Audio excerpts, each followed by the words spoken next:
If you ask two legends in the Pittsburgh Steelers organization right now how they feel about the culture and where they stand with Mike Tomlin and the locker room and the players, they'd be very honest with you.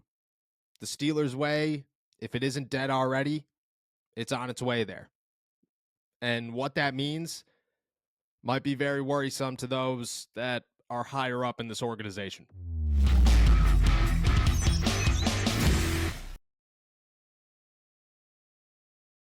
What's going on, everybody? I'm Noah Strackline. Thank you for jumping on to Steelers to Go, your daily to-go cup of Pittsburgh Steelers news and analysis. Find us on youtube.com/all Steelers talkers. Subscribe anywhere you get your podcast. The Pittsburgh Steelers, they're dealing with tough times. And the NFL as a whole, not helping them out. And day by day, it just kind of seems like a sinking ship is sinking faster and that things are not going to get better. And here they are, fighting as hard as they can while also acknowledging that times are tough and they don't know what direction to go in. And meanwhile, some legends from the past, some legends that have been in this locker room that have seen the way winning teams win football games and win Super Bowls are starting to question and call out not just the organization, but the players and the locker room. And it firmly grasps where the Pittsburgh Steelers are, where Mike Tomlin is, where these players are, and what you have to do to fix it. You could talk about, you don't want to make a quarterback change, and that's a problem. I agree 100%. Mike Tomlin is sitting around ignoring the fact that they have another option in Mason Rudolph, that at some point maybe you look outside the organization. Who knows? But to sit around and just say, look, we're going to give Mitch a full week of practice, and we expect him to be better when he's had, you could remove last week, 6 weeks of full practice, and he's only won 2 out of those 6 games. Not the greatest situation to be in, not the greatest hand to put your belief in and say, hey, look, this is the reason that Mitch didn't play well last week. It's because he only practiced twice. This week he's going to practice 3 times. I think we're going to be okay. You're not. And everybody acknowledges you're not. But that's a whole other argument by itself. The big issue is that guys like Ben Roethlisberger, guys like Ryan Clark are sitting around acknowledging that the Steelers' way, if it's not dead already, like Ryan Clark says, it's on its way there, like Ben Roethlisberger says. Both of them had different viewpoints, but both of them stuck to the same emphasis, and that is the Steelers' way is not working anymore, and it's an issue, and you got to either solve it or move on from it. And that's the crossroads that the Pittsburgh Steelers sit at currently. You either have the option to completely jump ship and say, we have lost the locker room following the Steelers' way, and we cannot get it back. And maybe the Steelers' way hasn't worked because we've only won 1 playoff game in X amount of years and 3 playoff games in the last 10 years. And Mike Tomlin hasn't won a Super Bowl, and we haven't even had an opportunity to win a Super Bowl. And remember that season we started 11-0, and then we didn't win a game afterwards. And that's where the Pittsburgh Steelers sit, is maybe the Steelers' way does not work anymore. Maybe the Steelers' way is dead. Maybe, just maybe, there are no Steelers' way players left coming out of college and into the NFL. Maybe. But maybe, just maybe, the people who are trying to evaluate the Steelers' way aren't doing a good enough job of doing so, and they're causing a culture problem. And that could very well be the issue. That could very well be the situation that the Pittsburgh Steelers are in, because they tend to ignore a lot of things, and those things come back to bite them in the butt. Ryan Clark was speaking directly about Deontay Johnson and George Pickens, saying that both of them at this moment are, I don't want to say cancers, but issues in the locker room, that they are not following the Steeler way, that they are more worried about themselves and their targets than the overall result of a team. Then you got guys like Antonio Brown and even Mike Tomlin acknowledging that, yeah, it's an issue and that you got to stop showing your frustrations and that you have to be more constructive in your manner of going about acknowledging the issue that the offense is struggling and just trying to find ways for it to get better without complaining and causing headlines and, forcing fans to question whether or not they're a fan of you. That is an issue.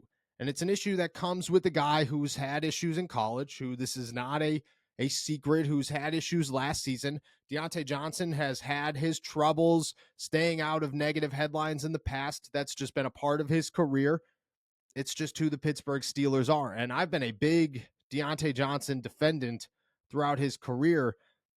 But at times I agree, and this time I do agree, that those two, along with many other in the locker room right now, are probably an issue and probably the tipping point of trying to decide whether or not you're sticking to the Steelers' way or whether or not you're jumping ship and you're going somewhere else.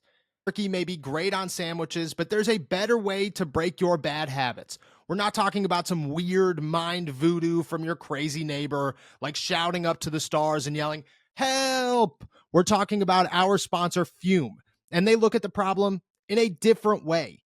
Not everything in a bad habit is wrong. So instead of drastic, uncomfortable change, why not just remove the bad from your habit? Fume is an innovative, award-winning flavored air device that does just that.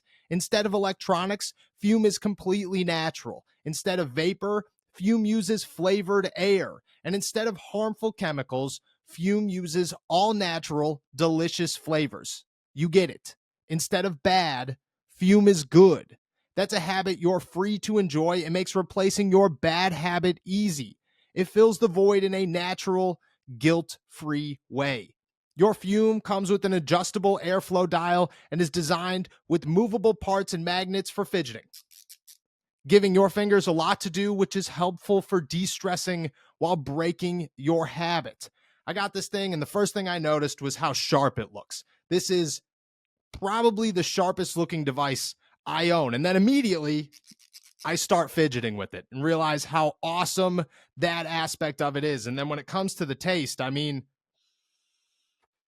you can't beat the cool, crisp mint flavor. It's easily my favorite, and I haven't put this thing down since I discovered it. Stopping is something we all put off because it's hard, but switching to Fume is easy, enjoyable, and even fun. Fume has served over 150,000 customers and has thousands of success stories, and there's no reason that can't be you. Join Fume in accelerating humanity's breakup with destructive habits by picking up the Journey Pack today. Head to tryfume.com/allsteelerstalk or scan the QR code and use code allsteelerstalk to get 10% off when you get the Journey Pack today. The Fume Solano launched last November, and you can upgrade your Journey Pack to the Solano to enjoy the premium walnut barrel and onyx black coated mouthpiece that has a smoother finish and still get 10% off. That's tryfum.com and use our code AllSteelersTalk to save an additional 10% off your order today. And that's the problem, and that's the decision that Mike Tomlin, Omar Khan, and Art Rooney, they have to make. Because if you're jumping ship, that's okay. You're just going to bring in a bunch of talent, and you're not going to care about their attitude or about how they work. You're just trying to find ways to win. And, I mean, in today's day and age, if you could go get a bunch of George Pickens and then go find somebody to throw him the football, yeah, you'll be okay. You will be very, very okay in the NFL, and you will have plenty of talent and likely a lot of success. If you're going the other way and you're staying strong to the Steelers' way and the culture and trying to regain a locker room that is almost lost, then maybe, just maybe, you look to move on from the cancers. Or, and I don't want to call these guys cancers. I think that's an aggressive term. I think it's too aggressive, to be honest. I think just issues. We'll stick with the word issues.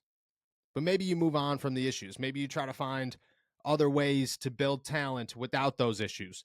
And at that point, you have to take two things into consideration. And I don't ever vouch for, hey, trade this guy for this guy, jump ship, get rid of all your talent. I don't think that works out very well. But if that's the way that they're trying to build this, if they are trying to stay strong to the Steelers' way, you have to get rid of at least one of those guys. And then you got to hope that the other one just finds a way to be better mentality-wise without the other one around. And I don't know how you do that. I don't know if you go get a veteran that comes in here and just says, hey, look, shut up. Stop complaining. This isn't your team. It's our team. You're not getting the touches. That's cool. And I'd imagine that causes more issues. But eventually over time, maybe he takes that mentorship and it works out a little bit better. Maybe that's the way that you go about things. But for right now, you're sitting at a crossroads, and that's where the Pittsburgh Steelers are, of acknowledging or not acknowledging that the culture is lost and that the locker room is losing itself on the way. And you got to define whether or not you're a Steelers way football team or not a Steelers way football team. To be quite frank, I don't know if the Steelers way can exist anymore. I don't know if Mike Tomlin has won enough games in recent years or proven that he's a Super Bowl winning coach. I don't know if he is the guy for the job anymore. And I think that the more that you question that, the more lack of success that you have, the more inability to make adjustments when everybody in the locker room acknowledges those adjustments. I mean, you go back to Najee Harris calling out the offense after a game and Deontay Johnson losing his mind going into the Cleveland Browns locker room yelling at coaches. That's not because they were frustrated over a loss. It was because that was a breaking point, that they understood where they were long enough for it to boil over. That's going to happen because everybody knows it and you're ignoring it. That's a problem. And maybe Mike Tomlin is just too stick to his guns to see those problems, to acknowledge those problems, and to realize that he's losing players in the process of holding true to his problems. I don't know. I don't know how much Mike Tomlin could change and adapt.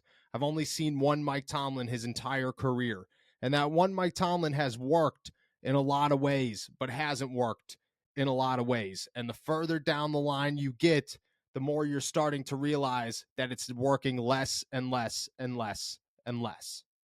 That's where the Steelers are. They're at a crossroads that are tough. But you have to listen to Ben Roethlisberger. You have to listen to Ryan Clark. You have to listen to all the legends who sit around and go, we understand what the Steelers way is.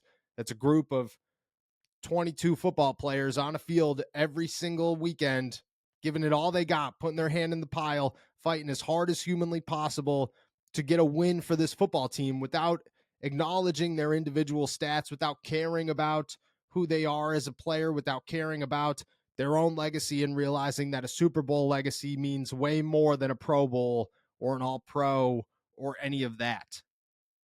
You get 22 of those guys, you win some football games. The Steelers don't have 22 of those guys.